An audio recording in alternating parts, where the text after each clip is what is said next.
एक बार ट्रेन से पिता पुत्र यात्रा कर रहे थे। पुत्र की उम्र करीब 24 साल की थी। पुत्र ने खिड़की के पास बैठने की जिद की क्योंकि पिता खिड़की की सीट पर बैठे थे। पिता ने खुशी खुशी खिड़की की सीट पुत्र को दे दी और खुद बगल में बैठ गए।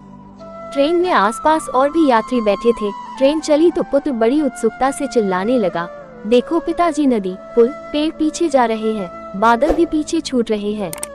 पिता भी उसकी हाँ में हाँ मिला रहे थे। उसकी ऐसी हरकतों को देखकर वहां बैठे यात्रियों को लगा कि शायद इस लड़के को कोई दिमागी समस्या है जिसके कारण यह ऐसी हरकत कर रहा है। पुत्र बहुत देर तक ऐसी अजीबोगरीब हरकत करता रहा। तभी पास बैठे एक यात्री ने पिता से पूछा कि आप अपने पुत्र को किसी अच्छे डॉक्टर को क्यों नहीं दिखाते, क्योंकि उसकी हरकत सामान्य नहीं है, हो सकता है कि कोई दिमागी बीमारी हो। उस यात्री की बात सुनकर पिता ने कहा, हम अभी डॉक्टर के पास से ही आ रहे हैं। पिता की सुनकर यात्री को आश्चर्य हुआ। पिता ने बताया कि मेरा पुत्र जन्म से ही अंधा था। कुछ दिन पहले ही इसको आंखों की रोशनी प्राप्त हुई है। इसे किसी दूसरे की आंखें लगाई गई हैं और जीवन में पहली बार ये दुनिया को देख रहा है।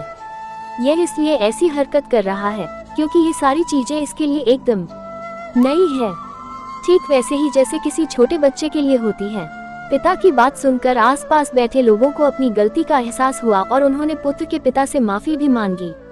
दोस्तों, जिंदगी में कई बार हम बिना सच्चाई जाने ही कुछ लोगों के प्रति अपनी एक राय बना लेते हैं, क्योंकि हम उसके बारे में वही सोचते हैं जो हमें दिखाई देता है।